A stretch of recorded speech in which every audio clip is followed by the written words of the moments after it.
राधे राधे, हरे कृष्ण। आप सभी का दिन शुभ हो। कान्हा जी की कृपा आप और आपके परिवारजनों पर सदैव बनी रहे। आज आप सुनेंगे वैशाख मास महात्म्य का 13वां अध्याय। आज दिनांक है 14 अप्रैल, दिन है मंगलवार और आज वैशाख मास के कृष्ण पक्ष की द्वादशी तिथि है, जो कि आज पूरा दिन रहेगी और रात 12:12 पर समाप्त होगी। आज ही मेष संक्रांति भी है और आज खरमास भी समाप्त हो रहा है। आज मंगलवार के दिन ब्रह्म मुहूर्त सुबह 4:34 से 5:22 तक रहेगा। सूर्योदय होगा सुबह 6:11 पर, सूर्यास्त होगा शाम 6:43 पर और शतभिषा नक्षत्र आज शाम 4:05 तक रहेगा। इसके बाद में पूर्व भाद्रपदा नक्षत्र प्रारंभ होगा। शुक्ल योग दोपहर 3:59 तक रहेगा। इसके बाद में ब्रह्म योग प्रारंभ होगा और आज राहु काल दोपहर 3 बजे से 4:30 बजे तक रहेगा। अब सुनिए श्री कृष्ण कवच पाठ हिंदी में।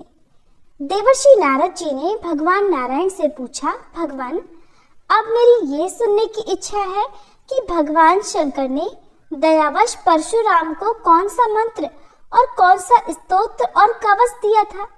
उस मंत्र के आराध्य देवता कौन है, कवच धारण करने का क्या फल है तथा स्तोत्र पाठ से किस फल की प्राप्ति होती है, वह सब कुछ आप कृपा करके बतलाइए।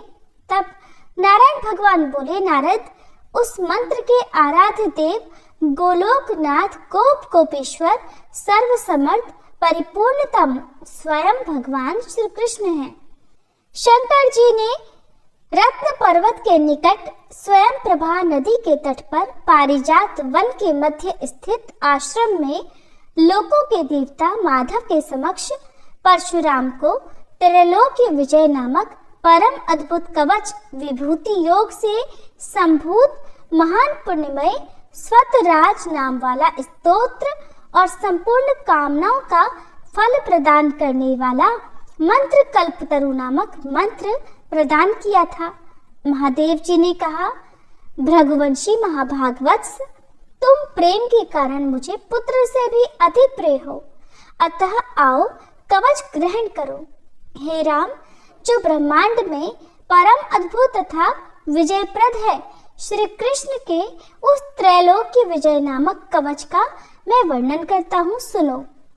पूर्व काल में श्री कृष्ण ने गोलोक में स्थित वृंदावन नामक वन में राधिकाश्रम में रास मंडल के मध्य ये कवच मुझे दिया था। ये अत्यंत गोपनीय तत्व संपूर्ण मंत्र समुदाय का विग्रह स्वरूप पुण्य से भी बढ़कर पुण्यतर परमोत्कृष्ट है और इसे स्नेहवश मैं तुम्हें बता रहा हूँ, जिसे पढ़कर और धारण करके मूल प्रकृति भगवती आद्य शक्ति ने शुंभ निशुंभ महिषासुर और रक्तबीज का वध किया था, जिसे धारण करके मैं लोकों का संहारक और संपूर्ण तत्वों का जानकार हुआ हूँ तथा पूर्व काल में जो दुरंत और अवध्य थे उन त्रिपुरों को खेल ही खेल में दग्ध कर सका हूँ, जिसे पढ़कर और धारण करके ब्रह्मा ने इस उत्तम सृष्टि की रचना की है, जिसे धारण करके भगवान शेष सारे विश्व को धारण करते हैं, जिसे धारण करके कूर्मराज शेष को लीला पूर्वक धारण किए रहते हैं, जिसे धारण करके स्वयं सर्वव्यापक भगवान वायु विश्व के आधार हैं, जिसे धारण करके वरुण सिद्ध और कुबेर धन के स्वामी हुए हैं, जिसे पढ़कर एवं धारण करके स्वयं इंद्र देवताओं के राजा बने हैं, जिसे धारण करके तेजो राशि स्वयं सूर्य भुवन में प्रकाशित होते हैं, जिसे पढ़कर एवं धारण करके चंद्रमा महान बल और पराक्रम से संपन्न हुए हैं, जिसे पढ़कर एवं धारण करके महर्षि अगस्त्य सातों समुद्रों को पी गए और उनके तेज से वातापी नामक दैत्य को पचा गए, जिसे पढ़कर एवं धारण करके पृथ्वी देवी सबको धारण करने में समर्थ हुई हैं, जिसे पढ़कर एवं धारण करके गंगा स्वयं पवित्र होकर भुवनों को पावन करने वाली बनी है, जिसे धारण करके धर्मात्माओं में श्रेष्ठ धर्म लोकों के साक्षी बने हैं, जिसे धारण करके सरस्वती देवी संपूर्ण विद्याओं की अधिष्ठात्री देवी हुई है, जिसे धारण करके परात्परा लक्ष्मी लोगों को अन्न प्रदान करने वाली हुई है, जिसे पढ़कर एवं धारण करके सावित्री ने वेदों को जन्म दिया है। भृगुनंदन, जिसे पढ़ और धारण करके वेद धर्म के वक्ता हुए हैं, जिसे पढ़कर और धारण करके अग्नि शुद्ध एवं तेजस्वी हुए हैं, और जिसे धारण करके भगवान सनत कुमार को ज्ञानियों में सर्वश्रेष्ठ स्थान मिला है। जो महात्मा साधु एवं श्री कृष्ण भक्त हो, उसी को केवल यह कवच देना चाहिए, क्योंकि शठ एवं दूसरों के शिष्य को देने से दाता मृत्यु को प्राप्त हो जाता है। इस त्रैलोक की विजय कवच के प्रजापति ऋषि हैं, गायत्री छंद हैं, स्वयं रासेश्वर देवता हैं, और त्रैलोकी की विजय प्राप्ति में इसका विनियोग कहा गया है। ये परात्पर कवच तीनों लोकों में दुर्लभ है। ओम श्री कृष्णाय नमः सदा मेरे सिर की रक्षा करे। कृष्णाय स्वाहा ये पंचाक्षर सदा कपाल को सुरक्षित रखे। कृष्ण नेत्रों की तथा कृष्णाय स्वाहा पुतलियों की रक्षा करे। हरे नमः सदा मेरी भ्रकुटियों को बचाए। ओम गोविंदाय स्वाहा मेरी नासिकाओं की सदा रक्षा करे। गोपालाय नमः मेरे गंड स्थलों की सदा सब ओर से रक्षा करे।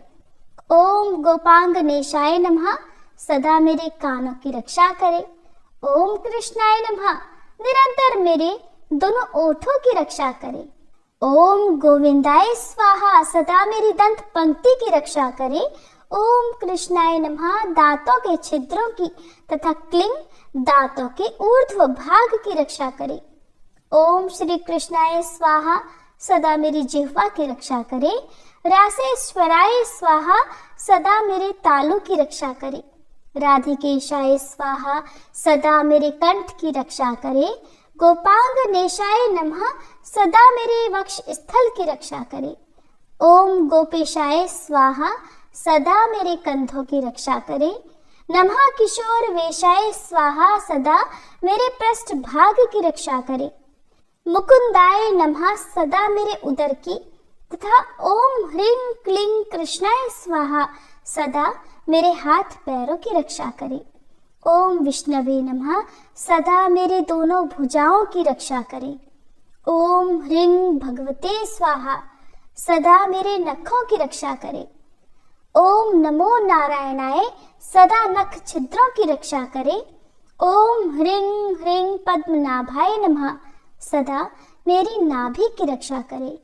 ओम सर्वेशाय स्वाहा सदा मेरे कंकाल की रक्षा करे। ओम गोपी रमणाय स्वाहा सदा मेरे नितंब की रक्षा करे।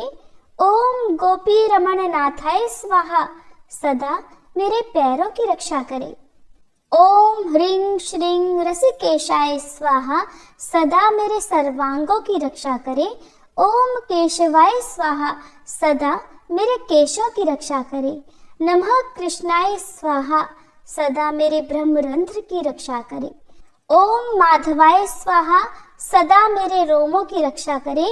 ओम ह्रीं श्रीं रसिकेशाय स्वाहा मेरे सर्वस्व की सदा रक्षा करे। परिपूर्णतम श्री कृष्ण पूर्व दिशा में सर्वदा मेरी रक्षा करे। स्वयं गोलोकनाथ अग्निकोण में मेरी रक्षा करे। पूर्ण ब्रह्म स्वरूप दक्षिण दिशा में सदा मेरी रक्षा करे। श्री कृष्ण नैऋत्य कोण में मेरी रक्षा करे। श्री हरि पश्चिम दिशा में मेरी रक्षा करे। गोविंद वायव्य कोण में नित्य निरंतर मेरी रक्षा करे। रसिक शिरोमणि उत्तर दिशा में सदा मेरी रक्षा करे। वृंदावन विहार कृत सदा ईशान कोण में मेरी रक्षा करे। वृंदावनी के प्राणनाथ ऊर्ध्व भाग में मेरी रक्षा करे। महाबली बलिहारी माधव सदैव मेरी रक्षा करे। नृसिंह जल स्थल तथा अंतरिक्ष में सदा मुझे सुरक्षित रखें। माधव सोते समय तथा जागृत काल में सदा मेरा पालन करे तथा जो सबके अंतरात्मा निर्लेप और सर्वव्यापक हैं, वे भगवान सब ओर से मेरी रक्षा करें। वत्स, इस प्रकार मैंने त्रैलोक्य विजय नामक कवच, जो परम अनोखा तथा समस्त मंत्र समुदाय का मूर्तमान स्वरूप है, तुम्हें बतला दिया। मैंने इसे श्री कृष्ण के मुख से श्रवण किया था। इसे जिस किसी को नहीं बतलाना चाहिए। जो विधि पूर्वक गुरु का पूजन करके इस कवच को गले में अथवा दाहिनी भुजा पर धारण करता है, वह भी विष्णु तुल्य हो जाता है, इसमें संशय नहीं है। वह भक्त जहाँ जाता है, जहाँ रहता है, वहाँ लक्ष्मी और सरस्वती भी निवास करती हैं। यदि उसे कवच सिद्ध हो जाता है तो वह जीवन मुक्त हो जाता है और उसे करोड़ों वर्षों की पूजा का फल प्राप्त हो जाता है। हजारों राजसूय, सैकड़ों वाजपेयी, 10,000 अश्वमेध, संपूर्ण महादान तथा पृथ्वी की प्रदक्षिणा, ये सभी इस त्रैलोक्य विजय की 16वीं कला की भी समानता नहीं कर सकते। व्रत उपवास का नियम, स्वाध्याय, अध्ययन, तपस्या और समस्त तीर्थों में स्नान, ये सभी इसकी एक कला को भी नहीं पा सकते। यदि मनुष्य इस कवच को सिद्ध कर ले तो निश्चय ही उसे सिद्धि, अमरता और श्री हरि की दास्ता आदि सब कुछ मिल जाता है। जो इसका 10 लाख जप करता है, उसे यह कवच सिद्ध हो जाता है। और जो सिद्ध कवच होता है वह निश्चय ही सर्वज्ञ हो जाता है। परंतु जो इस कवच को जाने बिना श्री कृष्ण का भजन करता है, उसकी बुद्धि अत्यंत मंद है। उसे करोड़ों कल्पों तक जप करने पर भी मंत्र सिद्धिदायक नहीं होता। वत्स, इस कवच को धारण करके तुम आनंद पूर्वक निःशंक होकर अनायास ही 21 बार पृथ्वी को क्षत्रियों से शून्य कर डालो। पुत्र, प्राण संकट के समय राज्य दिया जा सकता है, सिर कटाया जा सकता है और प्राणों का परित्याग भी किया जा सकता है, परंतु ऐसे कवच का दान कभी नहीं करना चाहिए। इति श्री कृष्ण कवचम पाठ संपूर्णम। एक बार एक राजा था, बहुत प्रभावशाली, बुद्धि और वैभव से संपन्न था। आसपास के देश के राजा भी समय समय पर उससे सलाह मशवरा किया करते थे। एक दिन वह राजा अपनी शैया पर लेटे लेटे सोचने लगा कि मैं कितना भाग्यशाली हूँ, मेरा परिवार कितना विशाल है, कितना समृद्ध है और मेरा अंतःपुर भी कितना मजबूत है। मेरी सेना और मेरा राजकोष भी कितना बड़ा है।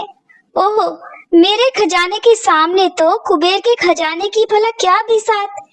मेरे राजनिवास की शोभा को देखकर तो अप्सराएं भी ईर्ष्या करती होंगी। मेरा हर वचन आदेश होता है। राजा कवि हृदय था और संस्कृत का विद्वान भी था।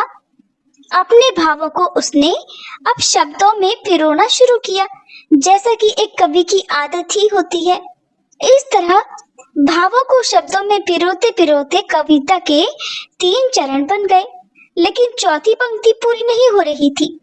जब तक कि पूरा श्लोक नहीं बन जाता, तब तक कोई भी रचनाकार उसे बार बार दोहराता ही रहता है। अब राजा भी अपनी उन्हीं 3 लाइनों को बार बार गुनगुना रहा था।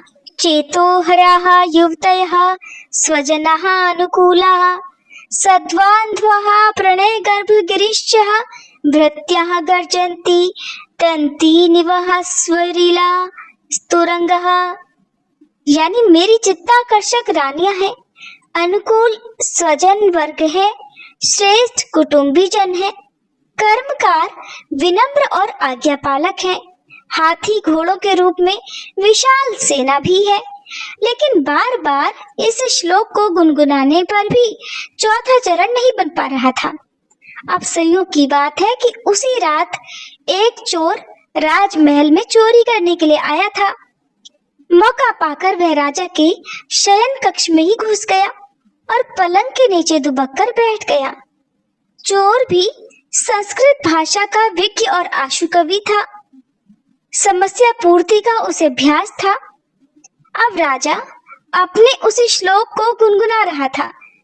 तब तक गुनगुना रहा था जब तक कि उसका चौथा चरण पूरा नहीं हो जाता। राजा द्वारा लगातार गुनगुनाए जाते श्लोक के 3 चरण उस चोर ने भी सुन लिए, जो राजा के पलंग के नीचे छुपा हुआ था। राजा के दिमाग में चौथी लाइन बन ही नहीं पा रही है, ये बात वो भी जान गया। लेकिन पहली 3 लाइनें सुनकर उस चोर का कवि मन भी उस आखिरी लाइन को पूरा करने के लिए मचलने लगा। तो वह भूल गया कि वह चोर है और राजा के कक्ष में चोरी करने के लिए घुसा है। और इतना ही नहीं, जिस पलंग पर राजा लेटा है उसी के नीचे वह छुपा हुआ बैठा है। अगली बार लेटे हुए राजा ने जैसे ही वे 3 लाइनें पूरी की कि चोर के मुंह से अनायास ही चौथी पंक्ति निकल पड़ी। सम्मीलने नयोन्हरि किंचिदस्ति, अर्थात राज्य वैभव आदि सब कुछ तभी तक है जब तक आंख खुली है, आंख बंद होने के बाद कुछ भी नहीं है, इसलिए गर्व किस पर कर रहे हो। चोर की एक पंक्ति ने राजा की आंखें खोल दी, उसे सम्यक दृष्टि मिल गई। अब तो वह हैरान होकर चारों ओर आंखें खोल खोल कर देखने लगा। भला ऐसी ज्ञान की बात आखिर कह किसने दी, कैसे कही, कहां से आई आवाज? उसने आवाज लगाई कि पलंग के नीचे जो कोई भी है वो मेरे सामने उपस्थित हो।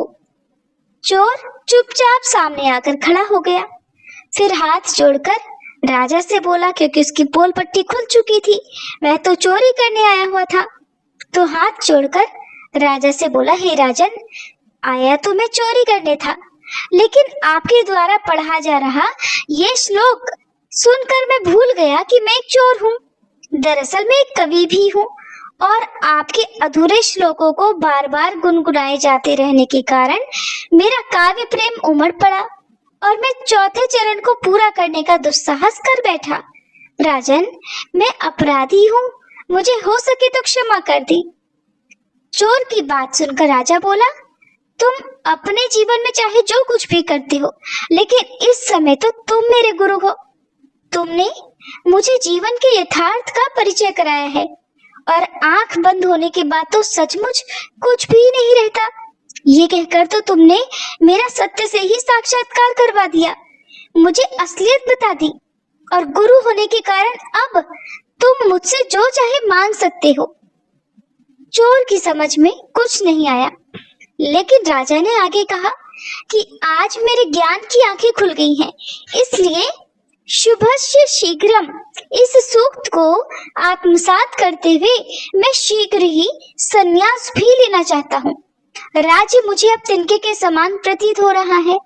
अगर तुम मेरा राज्य भी चाहो तो मैं भी उसे सहर्ष देने के लिए तैयार हूँ। राजा की बात सुनकर चोर बोला, राजन, आपको जैसे इस वाक्य से बोध पाठ मिला है, वैसा ही अब तो मेरा मन भी बदल गया है। हूँ तो मैं चोर, चोरी करना ही मेरी नियति है, लेकिन अब जिस तरह से आपका मन विरक्ति से भर गया है, आपका मन अब राजपाट में नहीं लग रहा, वैसे ही अब मैं भी संन्यास स्वीकार करना चाहता हूँ। अब तो राजा और चोर दोनों ही सन्यासी बन गए। इस तरह एक ही पंक्ति ने दोनों के मन को बदल दिया, दोनों को सम्यक दृष्टि प्रदान कर दी। यह है सम्यक दृष्टि का परिणाम। जब तक राजा की दृष्टि सम्यक नहीं थी, वो धन, वैभव, भोग विलास को ही सब कुछ समझ रहा था, और जैसे ही उसकी आंखों से रंगीन पर्दा हटा, रंगीन चश्मा उतरा, दृष्टि सम्यक बनी कि वह पदार्थ पदार्थ हो गया और आत्मा आत्मा। तो ये था आज का प्रसंग। आपको कैसा लगा कमेंट करके जरूर बताइएगा। अब सुनिए वैशाख मास महात्म्य का आज का अध्याय। ये सारी कथाएं भगवान वराह पृथ्वी देवी को सुना रहे हैं। विवाह का वृतांत सुनने के बाद पृथ्वी देवी ने पूछा कि प्रभु, मुझे धारण करने वाले हे प्रियतम, कलयुग में आपका दर्शन किसको होगा और परम सुंदर विग्रह वाले भगवान श्रीनिवास का दर्शन भी किसे प्राप्त हो सकेगा, ये सब भी मुझे बतलाइए। तब भगवान वराह बोले, देवी सुनो, जो भविष्य में होने वाली बात है उसे भूतकाल की भांति बदला रहा हूँ। इस पवित्र पर्वत पर एक वसु नामक निषाद था, जो शामक वन में अर्थात सावा के जंगल की रक्षा किया करता था, और भगवान पुरुषोत्तम के प्रति उसके मन में बड़ी भक्ति और श्रद्धा थी। वह सावा अर्थात समा के चावलों का भात बनाकर उसमें मधु मिला देता और श्रीदेवी तथा भूदेवी सहित देवाधिदेव भगवान विष्णु को निवेदित करके स्वयं प्रसाद पाता था। इस प्रकार भक्ति करने वाले उस निषाद की कल्याणमयी पत्नी चित्रवती ने एक उत्तम पुत्र को समय आने पर जन्म दिया, जिसका नाम वीर रखा गया। वसु अपने पुत्र तथा पतिव्रता पत्नी के साथ आनंद पूर्वक रहा करता था। एक दिन वह अपने पुत्र को सामा की रक्षा करने का आदेश देकर स्वयं पत्नी के साथ मधु अर्थात शहद की खोज में चल दिया। मधु का छत्ता देखने की इच्छा से वह एक वन से दूसरे वन में शीघ्रता पूर्वक चला जा रहा था। इधर उसके पुत्र ने सामा के तैयार किए हुए भात को लेकर कुछ अग्नि में डाल दिया और कुछ पीसकर वृक्ष की जड़ में भगवान श्रीपति को भोग लगा दिया। फिर भगवान का प्रसाद खाकर वीर वहां सुख से बैठा रहा। इसके बाद वसु मधु लेकर आया और सावा के चावलों को खाया हुआ देखकर अपने पुत्र को फटकारने लगा। उसने बड़ी उतावली के साथ वीर को मार डालने के लिए तलवार लेकर हाथ को ऊपर करके उठा दिया। उस समय भगवान विष्णु उस वृक्ष पर ही विराजमान थे। उन्होंने वसु की तलवार हाथ से पकड़ ली। तब उसने वृक्ष की ओर देखा। भगवान विष्णु हाथ में शंख चक्र गदा धारण किए हुए और आधा शरीर वृक्ष पर टिकाए हुए खड़े थे। उन्हें देखते ही वसु ने तलवार छोड़ दी और भगवान के चरणों में गिरकर प्रणाम करते हुए बोला कि हे देव देवेश्वर, आप ये क्या कर रहे हैं? श्री भगवान बोले, वसु तुम मेरी बात सुनो। तुम्हारा पुत्र मुझ में असीम भक्ति रखता है। ये तुमसे भी बढ़कर मुझे प्यारा है, इसलिए मैंने इसे प्रत्यक्ष दर्शन दिया। इसकी दृष्टि में मैं सर्वत्र हूँ, किंतु तुम्हारी दृष्टि में मैं केवल स्वामी पुष्करिणी के तट पर ही रहा करता हूँ। भगवान का ये वचन सुनकर वसु बड़ा प्रसन्न हुआ। एक समय चंद्रवंश में तोंडमान नाम से प्रसिद्ध एक राजा हुए। वे बड़े वीर थे। उनके पिता का नाम सुवीर और माता का नाम नंदिनी था। 5 वर्ष की अवस्था में उनके हृदय में भगवान विष्णु की भक्ति प्रकट हो गई। वे बड़े बुद्धिमान और सुशीलता, शूरता तथा पराक्रम आदि गुणों की निधि थे। युवा होने पर उन्होंने पांड्य नरेश की सुंदरी पुत्री पद्मा के साथ विवाह कर लिया। इसके बाद अलग अलग देशों की सैकड़ों स्वयंवरा कन्याओं को भी वे ब्याह कर लाए और नारायणपुर में रहकर इस पृथ्वी पर देवराज इंद्र की तरह सुख भोगने लगे। एक दिन सिंह के समान पराक्रमी तोंडमान अपने पिता की आज्ञा लेकर वेंकटाचल के पास ही शिकार खेलने के लिए चले गए। वहां अपने सेवकों के साथ पैदल घूमते हुए उन्होंने एक यूथपति गजराज को देखा और फिर उसे पकड़ने के लिए उसका पीछा किया। सुवर्णमुखी नदी को पार करके वे परम उत्तम ब्रह्म ऋषि शुक के पास गए और उन्हें प्रणाम करके उनकी आज्ञा लेकर एक वन से दूसरे वन में चलते चले गए। एक जगह उन्होंने रेणुका देवी को देखा, जो वल्मीक बांबी अर्थात बिमोट के आकार में खड़ी हुई थी। उन्हें प्रणाम करके वीर तोंडमान पश्चिम की ओर चले गए।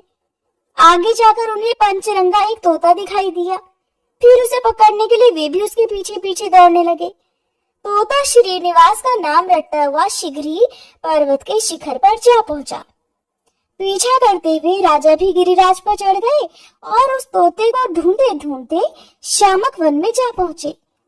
वहां तोते को ना देखकर उन्होंने उस वन की रक्षा करने वाले निषाद को देखा। उसने भी राजा को आते देखकर शीघ्रता पूर्वक आगे आकर उनकी अगवानी की और उन्हें प्रणाम करके विनीत भाव से वह दोनों हाथ जोड़कर खड़ा हो गया। तोंडमान ने भी उसका आदर करके उससे पूछा, हे वनीचर, इधर कोई पंचरंगा तोता आया है क्या? क्या तुमने उसे देखा है? वह श्रीनिवास की रट लगा रहा था। बताओ तो जरा वह किधर गया है? तब वनीचर कहने लगा, महाराज, वह 5 रंगों वाला शुक भगवान श्रीनिवास को बहुत प्रिय है। उसे श्रीदेवी और भूदेवी ने पाल पोस कर बड़ा किया है और वो तो सदा भगवान श्रीहरि के पास ही रहता है और स्वामी पुष्करिणी के तट पर भगवान के समीप ही विचरता रहता है। उस सुंदर शुक को कोई भी पकड़ नहीं सकता। राजकुमार, अब मैं भगवान की आराधना के लिए जाऊंगा। जब तक मैं लौटकर ना आऊं तब तक आप यही वृक्ष के नीचे विश्राम कीजिए। तब राजा बोले, वनेचर, मैं भी तुम्हारे साथ भगवान जनार्दन का दर्शन करने के लिए चलूंगा। तुम मुझे वेंकटाचल निवासी देवेश्वर का दर्शन कराओ। राजा की ये बात सुनकर निषाद ने मधु मिश्रित सामा का भात आम के पत्ते के दोने में रख लिया और राजा को भी साथ लेकर वह भगवान के पास गया। वह राजा सहित विधि पूर्वक स्नान करके निषाद राज ने स्वामी पुष्करिणी के तट पर बिल्व वृक्ष के नीचे विराजमान भगवान विष्णु का राजा को दर्शन कराया। उनके श्री अंगों की कांति अलसी के फूलों की तरह श्याम थी। कमल दल के समान सुंदर और विशाल नेत्र थे। वे 4 भुजाओं से सुशोभित थे। उनके अंग अंग से उदारता प्रकट हो रही थी। मुखारविंद पर मंद मंद मुस्कान की छटा छा रही थी। उनके अंगों पर दिव्य पीतांबर शोभा पा रहा था। मस्तक पर किरीट और हाथों में कंगन आदि आभूषणों से उनकी शोभा और भी अधिक बढ़ गई थी। भगवान के दोनों पार्श्व में परम सुंदरी श्री देवी और भूदेवी विराज रही थी। शंख, चक्र, खड्ग, गदा, शारंग, धनुष और बाण आदि आयुध मूर्तिमान होकर सब ओर से भगवान की सेवा में उपस्थित थे। इस प्रकार उन पुरुषोत्तम का दर्शन करके उन दोनों ने आनंद मगन होकर उन्हें प्रणाम किया और फिर निषाद ने भी मधु मिश्रित सावा का भात भगवान को निवेदित किया। फिर राजा के साथ श्यामक वन में अपनी पवित्र पर्ण कुटी पर वह वापस लौट आया। राजा एक रात उसकी कुटी में रहे और सवेरे उठकर अपनी सेना के साथ पुनः नगर की ओर लौट गए। फिर देवी के वन में जाकर वे घोड़े से उतरे और फिर चैत्र शुक्ल नवमी को उन्होंने रेणुका देवी का पूजन किया। उनसे पूजित होकर देवी ने प्रसन्न होकर उन्हें वरदान दिया कि राजन, तुम्हारा राज्य निष्कंटक होगा, राजधानी तुम्हारे ही नाम से प्रसिद्ध होगी। मेरे समीप तुम दीर्घ काल तक राज्य करोगे और तुम्हारे ऊपर देवाधिदेव भगवान विष्णु का कृपा प्रसाद सदा बना रहेगा। इस प्रकार वरदान पाकर राजा पुनः शुक मुनि के आश्रम में गए और उन्हें प्रणाम करके उनके द्वारा सम्मानित होकर हर्ष को प्राप्त हुए। फिर उन्होंने प्रसन्न मन से मुनि से कहा, हे महर्षि, आप कमल सरोवर का महात्म्य बतलाइए। श्री शुक मुनि कहने लगे, राजन, यह कमल सरोवर नामक तड़ाग सभी पापों का नाश करने वाला है। कीर्तन, स्मरण और स्नान करने से ये मनुष्यों को इस पृथ्वी पर लक्ष्मी प्रदान करने वाला होता है। तुम भी इसमें स्नान करके अपने पिता के समीप चले जाओ। शुक मुनि का ये वचन सुनकर राजकुमार ने कमल सरोवर में स्नान किया और मुनि को प्रणाम करके घोड़े पर सवार होकर अपने नगर को प्रस्थान किया। पिता ने तोंडमान को 3 वर्ष के लिए युवराज बनाकर देख लिया कि मेरे पुत्र में प्रजा को प्रसन्न रखने की योग्यता, सामर्थ्य, पराक्रम, शौर्य, सुशीलता और ब्राह्मण भक्ति है। तब उन्होंने मंत्रियों से सलाह करके विधि पूर्वक पुत्र का राज्याभिषेक किया और उन्हें अपने पद पर स्थापित करके उनकी अनुमति लेकर राजा सुवीर वन में चले गए। तोंडमान ने यह विशाल साम्राज्य पाकर फिर धर्म पूर्वक राज्य किया। वराह भगवान कहते हैं कि एक दिन निषाद राज वसु तोंडमान के द्वार पर आया। द्वारपालों से उसके आगमन की सूचना पाकर महाराज ने उसे दरबार में बुलाया और मंत्रियों के साथ पुत्र और परिवार सहित उसका स्वागत सत्कार किया।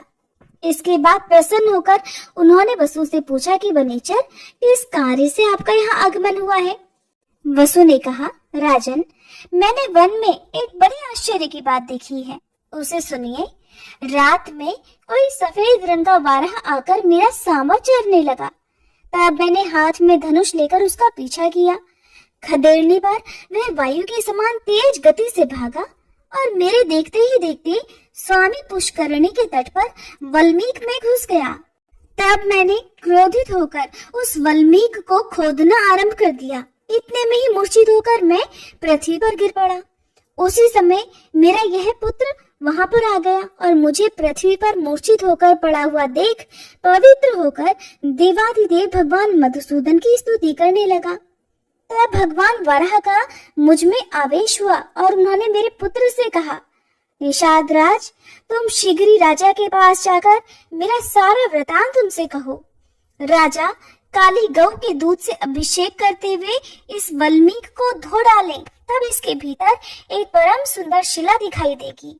उसे लेकर किसी कारीगर से मेरी मूर्ति बनवाएं, जिसमें मैं भूदेवी को अपने बाएं अंक में लेकर खड़ा रहूं और मेरा मुख सूकर के समान हो। मूर्ति तैयार हो जाने पर बड़े बड़े मुनीश्वरों और वैखानस महात्माओं द्वारा उसकी स्थापना कराकर स्वयं तोंडमान भी उसकी पूजा करें।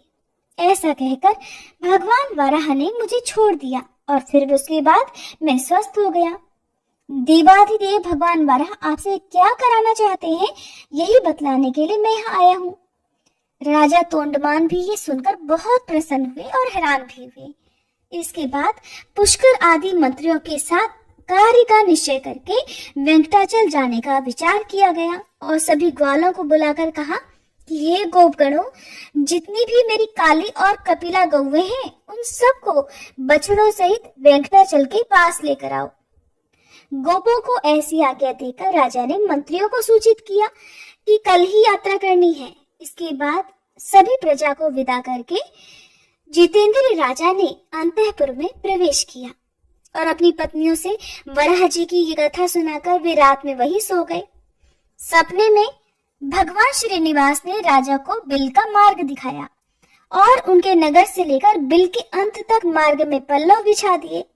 राजा ये स्वप्न देखकर जब सवेरे उठे, तब उन्होंने शीघ्र ही मंत्रियों, प्रजाओं और ब्राह्मणों को भी बुलाया। उन सब से अपना देखा हुआ सपना सुनाकर जब उन्होंने दरवाजे पर दृष्टि डाली, तब वहां पल्लव ही पल्लव बिछे हुए दिखाई दिए। तब उपयुक्त मुहूर्त में घोड़े पर सवार होकर राजा तोंडमान घर से चले और बिल के पास पहुंचकर वहीं उन्होंने नगर बनाया। उस समय देवाधिदेव भगवान ने स्वयं राजा को यह आदेश दिया, अर्थात संकेत किया कि इमली और चंपा ये दो वृक्ष बहुत उत्तम हैं, इनका पालन करो। इमली मेरा आश्रय है और चंपा लक्ष्मी जी का स्थान है। इसलिए राजाओं, ऋषियों, देवताओं तथा मनुष्यों को इन दो वृक्षों की सदा ही वंदना करनी चाहिए। तोंडमान से ऐसा कहकर भगवान विष्णु मौन हो गए। उनका वचन सुनकर राजा ने चहार दीवारी बनवाई और वैखानस कुल के मुनियों से पूजन कराया। वे प्रतिदिन बिल के मार्ग से आकर भगवान को प्रणाम करते और लौट जाते थे। उन्होंने उत्तम भोग भोगते हुए धर्म पूर्वक राज्य किया। इसी समय दक्षिण देश के एक श्रेष्ठ ब्राह्मण गंगा स्नान के लिए पत्नी सहित घर से चले। मार्ग में ही ब्राह्मणी गर्भवती हो गई। उसे इस दशा में देखकर और अपने साथ चलने में असमर्थ जानकर ब्राह्मण देवता राजा के द्वार पर आए। द्वारपाल से उनके आगमन की सूचना पाकर फिर राजा ने उन्हें दरबार में बुलाया और उनकी विधि पूर्वक पूजा करके उनसे कुशल समाचार पूछा कि हे ब्राह्मण, आपके आने का क्या कारण है, बताइए, मैं आपकी किस आज्ञा का पालन करूं। फिर ब्राह्मण ने कहा, हे राजन, मैं वशिष्ठ कुल में उत्पन्न वीर शर्मा नामक सामवेदी ब्राह्मण हूँ। घर से गंगा स्नान करने के लिए पत्नी को साथ लेकर निकला था। मार्ग में ही गर्भवती हो गई। यह कुशिक वंश की कन्या और बड़ी पुण्यशालिनी है। इसका नाम लक्ष्मी है। ये बड़ी सुशील और पतिव्रता है। इसे मैं आपके घर में रखकर अपना व्रत पूर्ण करना चाहता हूँ। महाराज, इसलिए जब तक मैं लौटकर न आऊं तब तक आप इसकी रक्षा करें। ब्राह्मण की बात सुनकर राजा ने 6 महीने के लिए चावल और धन देकर ब्राह्मणी के लिए अंतःपुर में एक घर दे दिया। अपनी पत्नी को वहां रखकर वह ब्राह्मण प्रसन्नता पूर्वक गंगा स्नान के लिए चले गए। उत्तम क्षेत्र प्रयाग में भागीरथी गंगा के तट पर पहुंचकर उन्होंने स्नान किया। वहां से काशी की यात्रा की और वहां भी 3 दिनों तक रहकर वे गया चले गए। वहां उन श्रेष्ठ ब्राह्मणों ने अपने पितरों का श्राद्ध किया। इसके बाद अयोध्यापुरी की यात्रा करके वे बद्रिकाश्रम को गए। फिर शालिग्राम तीर्थ का दर्शन करके अपने देश की ओर लौटे। इसी में उन्हें 2 वर्ष बीत गए। वैशाख मास की शुक्ल पक्षीय एकादशी तिथि को वे पुनः राजा के पास गए। राजा ब्राह्मणी को भूल गए थे। उन्होंने इसके बाद उसका कभी स्मरण ही नहीं किया। ब्राह्मणी भी स्वाभिमानी थी। 6 महीने बाद जब अन्न समाप्त हो गया तो समाप्त होने के बाद भी वह मांगने नहीं गई, क्योंकि मांगने पर ब्राह्मणी का स्वाभिमान आड़े आ रहा था। ब्राह्मणी ने सोचा, जब राजा ने ही मुझे 6 महीने का अनाज देने के बाद मेरी सुध नहीं ली तो मैं भला मांगने क्यों जाऊं। घर में ही मरकर वह बेचारी सूख गई थी।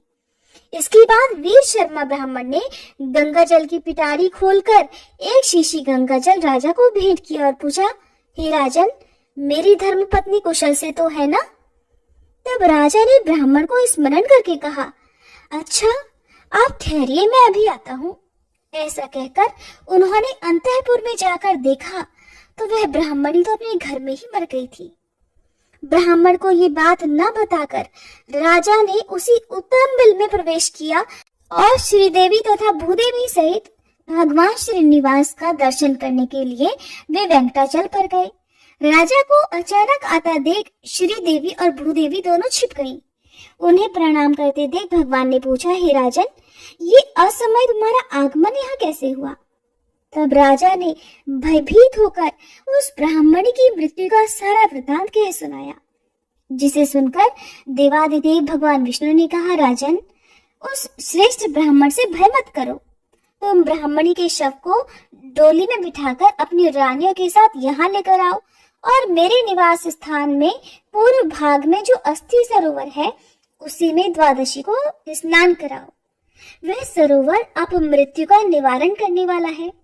उसमें स्नान करके वह ब्राह्मणी पुनर्जीवित हो जाएगी और अन्य स्त्रियों के साथ ही सरोवर से बाहर निकलेगी। फिर उसका ब्राह्मण के साथ संयोग होगा।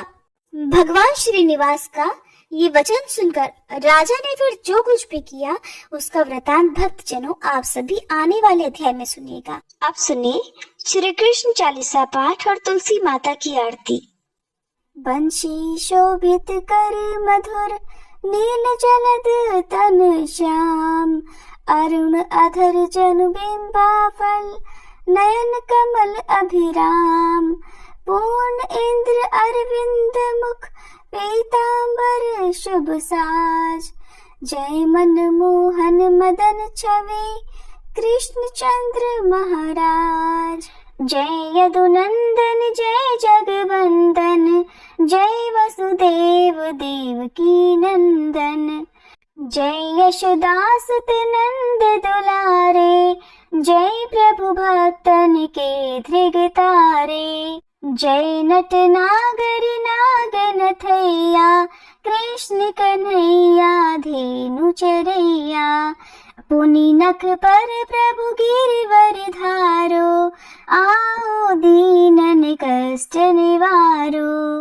वंशी मधुर अधर धर तेरी, होवे पूर्ण मनोरथ मेरो, आओ हरि पुनि माखन चाखो, आज लाज भारत की राखो, गोल कपोल चिबुक अरुणारे, मृदु मुस्कान मोहिनी डारे, रंजित राजीव नयन विशाला, मोर मुकुट वैजंती माला, कुंडल श्रवण पीत पट आछे, कटी किंकणी काछन काछे, नील जलज सुंदर तनु सोहे, छवि लखी सुर नर मुनि मन मोहे, मस्तक तिलक अलक घुंघराले, आओ कृष्ण बांसुरी वाले, करी पय पान पूत नहीं तार्यो, अका बका कागा सुर मार्यो, मधुवन जलत अग्नि जब ज्वाला, भय शीतल लखित ही नंद लाला, सुरपति जब ब्रज चढ़ियो रिसाई, मसूर धार वारी वर्षाई, लगत लगत ब्रज चहन बहायो, गोवर्धन नखधारी बचायो। लखी यशोदा मन भ्रम अधिकाई, मुख मह 14 भुवन दिखाई। दुष्ट कंस अति उधम मचायो, कोटि कमल जब फूल मंगायो। नाथी काली यही तब तुम लीने, चरण चिन्ह दे निर्भय कीन्हे। करी गोपिन संग रास विलासा, सबकी पूरन करी अभिलाषा। केतिक महा असुर संहार्यो, कंस ही केस पकड़ दे मार्यो। मात पिता की बंदी छुड़ाई, उगर सेन कह राज दिलाई। मही से मृतक 6 सुत लायो, मातु देव की शोक मिटायो। भौमासुर मुर दैत्य संहारो, लाए 18 सहस कुमारो। दे भी नहीं तृण चीर संहारा, जरा सिंधु राक्षस कह मारा। असुर बकासुर आदिक मार्यो, भक्तन के तब कष्ट निवार्यो। दीन सुदामा के दुख टार्यो, तंदुल 3 मूठ मुख डार्यो। प्रेम के साग विदुर घर मांगे, दुर्योधन के मेवा त्यागे। लखी प्रेम की महिमा भारी, ऐसे श्याम दीन हितकारी। भारत के पारथ रथ हाके, लिए चक्र कर नहीं बलता के। निज गीता के ज्ञान सुनाए, भक्तन हृदय सुधा वर्षाए। मीरा थी ऐसी मत वाली, विष पी गई बजा कर ताली। राना भेजा साप पिटारी, शालिग्राम बने बनवारी। निज माया तुम विधि ही दिखायो, उड़ते संशय सकल मिटायो। तब शत निंदा करी तत्काला, जीवन मुक्त भयो शिशुपाला। जब ही द्रौपदी ढेर लगाई, दीनानाथ लाज अब जाई। तुरत ही वसन बने नंदलाला, बढ़े चीर भय अरि मुँह काला। असनाथ के नाथ कन्हैया, डूबत भंवर बचावत नैया। सुंदर दास आस उरधारी, दया दृष्टि की जय बनवारी। नाथ सकल मम कुमति निवारो, क्षमहु बेगी अपराध हमारो। खोलो पट अब दर्शन दीजे, बोलो कृष्ण कन्हैया की जय। बोलो कृष्ण कन्हैया की जय, बोलो कृष्ण कन्हैया की जय। ये 40 कृष्ण का पाठ करे उरधारी, अष्ट सिद्धि नवनिधि फल लहे पदार्थ चारी। बोलो श्री कृष्ण भगवान की जय। तुलसी महारानी नमो नमो, हरि की पटरानी नमो नमो। धन तुलसी पूरण तप कीनो, धन तुलसी पूरण तप कीनो। शालिग्राम बनी पटरानी नमो नमो, तुलसी महारानी नमो नमो। जाके पत्र मझरी कोमल, जाके पत्र मझरी कोमल। श्रीपति कमल चरण लपटानी नमो नमो, तुलसी महारानी नमो नमो। धूप दीप नैवेद्य आरती, धूप दीप नैवेद्य आरती। पुष्पन की वर्षा वर्षानी नमो नमो, तुलसी महारानी नमो नमो। 56 भोग 3600 व्यंजन, 56 भोग 36 व्यंजन, बिन तुलसी हरि एक न मानी। नमो नमो, बिन तुलसी हरि एक न मानी। नमो नमो, तुलसी महारानी। नमो नमो, सभी सखी मैया तेरो यश गावे, सभी सखी मैया तेरो यश गावे। भक्ति दान दीजे महारानी। नमो नमो, तुलसी महारानी। नमो नमो, हरि की पटरानी। नमो नमो, तुलसी महारानी। नमो नमो, तुलसी मैया की जय।